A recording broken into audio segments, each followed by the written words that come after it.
Bismillahirrahmanirrahim. Assalamualaikum warahmatullahi wabarakatuh. Syukur alhamdulillah, senang sekali rasanya kita bisa berjumpa lagi di channel ini. Sholawat dan salam selalu dan tetap tercurahkan kepada junjungan kita Nabi besar Muhammad sallallahu alaihi wasallam. Allahumma sholli ala sayyidina Muhammad wa ala ali sayyidina Muhammad. Harapan dan doa saya semoga saudaraku semuanya selalu diberikan kesehatan, dilapangkan rezekinya, diampuni dosa-dosanya, dan dipanjangkan umurnya. Amin ya rabbal alamin. Sahabat beriman yang dirahmati Allah, sholat adalah tiang agama. Bagi mereka yang beriman, sholat adalah hal wajib yang tidak boleh ditinggalkan dalam keadaan sakit sekalipun.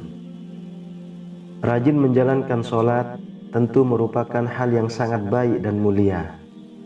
Namun hal tersebut tidak lantas menjamin seseorang menjadi hamba yang dekat dengan Allah Subhanahu wa Ta'ala.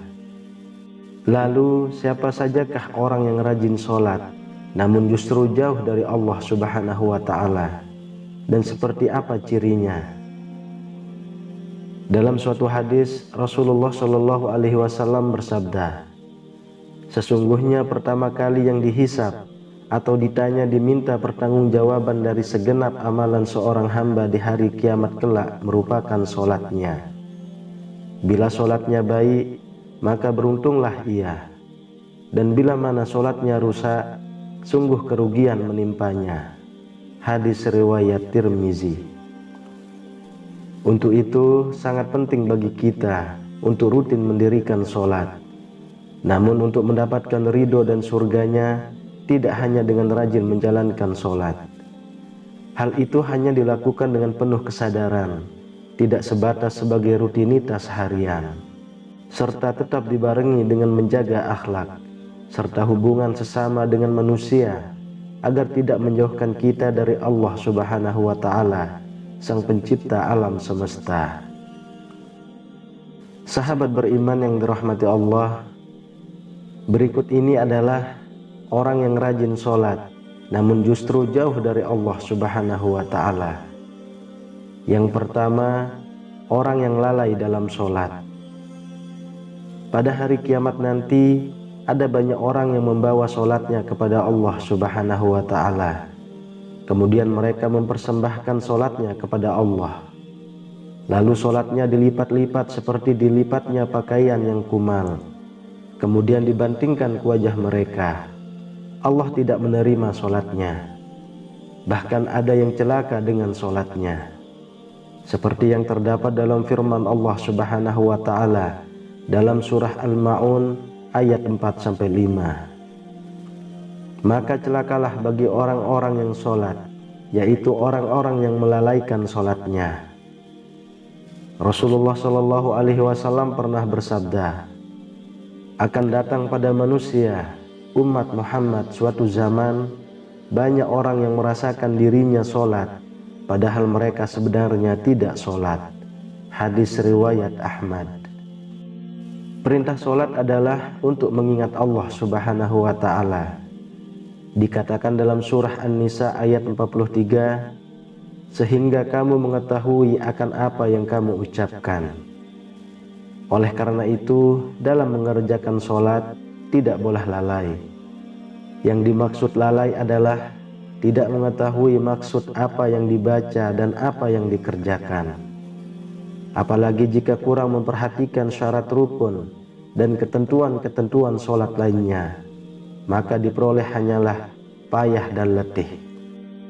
Rasulullah Shallallahu Alaihi Wasallam bersabda, berapa banyak orang yang sholat, keuntungan yang diperoleh hanyalah payah dan letih.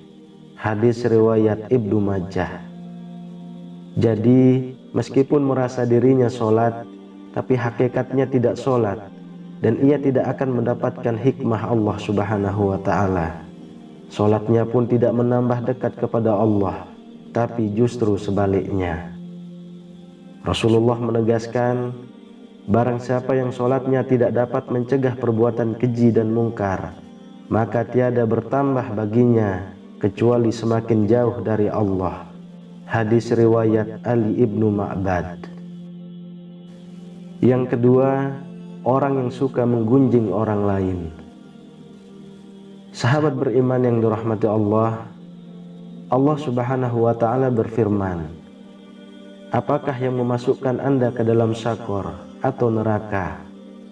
Mereka menjawab, kami dahulu tidak termasuk orang-orang yang mengerjakan sholat, dan kita tidak pula memberi makan orang miskin, dan merupakan kita membicarakan yang batil bersama dengan orang-orang yang membicarakannya, dan merupakan kita mendustakan hari pembalasan hingga datang kepada kita kematian. Maka tidak bertujuan lagi bagi mereka syafaat dari orang-orang yang membagikan syafaat.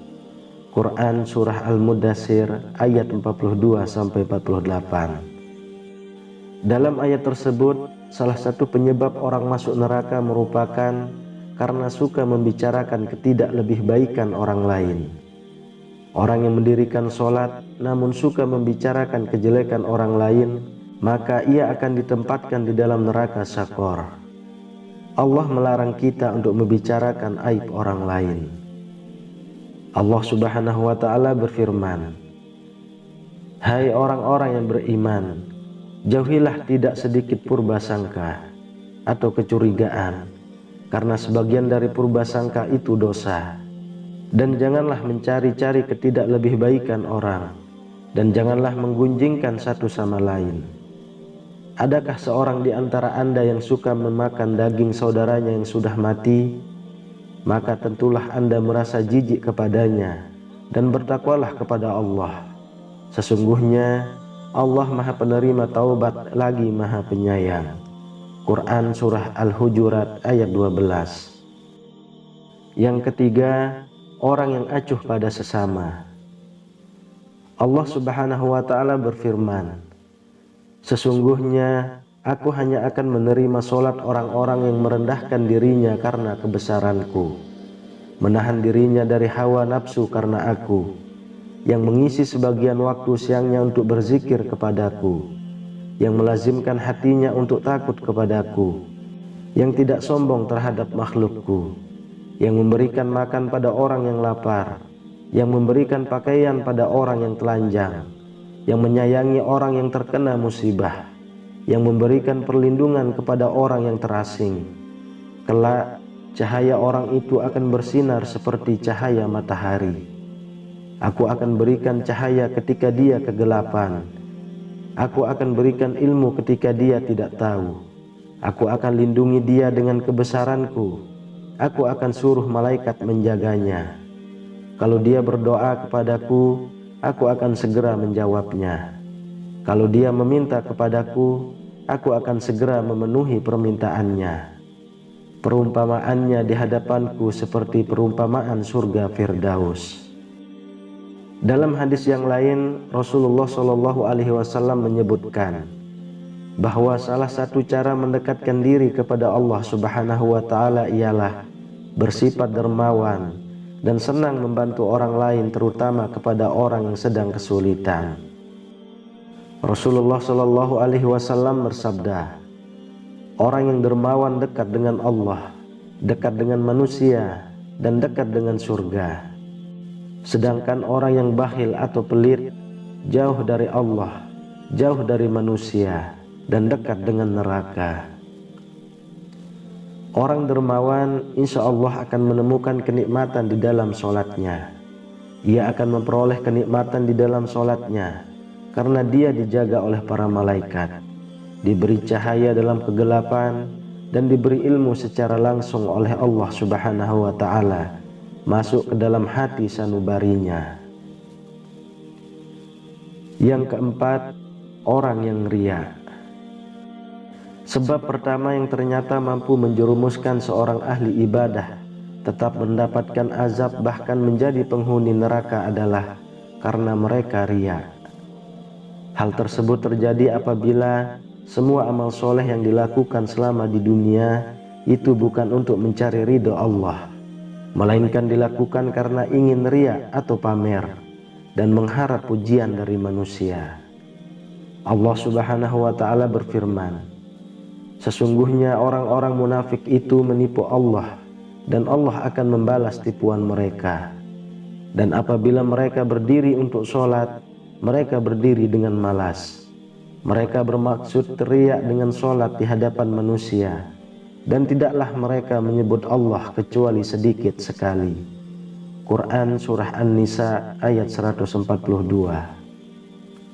Oleh karena itu, sahabat beriman, sebaik-baiknya amalan adalah amalan yang dilakukan ikhlas dan murni lillahi ta'ala, hanya demi Allah, dan cukuplah kita berharap pada ridho dan balasannya atas apa yang telah kita lakukan, karena Allah Subhanahu wa ta'ala adalah seadil-adilnya pemberi balasan. Menjaga hati dan niat merupakan hal yang harus kita jaga dalam melakukan apapun, agar semua amalan tersebut tidak berujung sebagai cambuk bagi kita yang membuat kita menjadi riya kepada sesama. Kemudian yang kelima, orang yang suka berdusta. Berdusta merupakan salah satu dosa besar dan diancam siksa pedih di akhirat kelak. Di zaman semacam ini, kebohongan tampaknya sudah menjadi suatu kebiasaan di kalangan masyarakat. Padahal sekecil apapun suatu kebohongan akan tetap dianggap sebagai dosa besar. Meskipun ada seseorang yang rajin sholat dan beribadah, namun jika lisannya suka berbohong, maka sholat dan ibadahnya akan sia-sia semata, karena kebohongan itu akan menghapus amal-amalannya. Jika ia mati dalam tidak bertaubat kepada Allah, maka dia akan dimasukkan ke dalam neraka. Allah Subhanahu wa ta'ala berfirman, sesungguhnya yang mengada-ngadakan kebohongan hanyalah orang-orang yang tidak beriman kepada ayat-ayat Allah, dan mereka itulah orang-orang pendusta. Quran Surah An-Nahl ayat 105. Berbohong menunjukkan salah satu ciri dari golongan orang-orang yang munafik. Untuk itulah mengapa kita sebagai umat Islam wajib menjauhi yang namanya tindakan dusta, karena itu dapat menyengsarakan kita baik di dunia maupun di akhirat. Semoga kita termasuk golongan orang-orang yang rajin sholat dan dekat dengan Allah Subhanahu wa ta'ala, sehingga kita mendapatkan ridho serta menetap dalam surganya kelak. Amin ya rabbal alamin. Wallahu a'lam bishawab. Demikian yang bisa saya bagikan, semoga bermanfaat untuk kita semua. Assalamualaikum warahmatullahi wabarakatuh.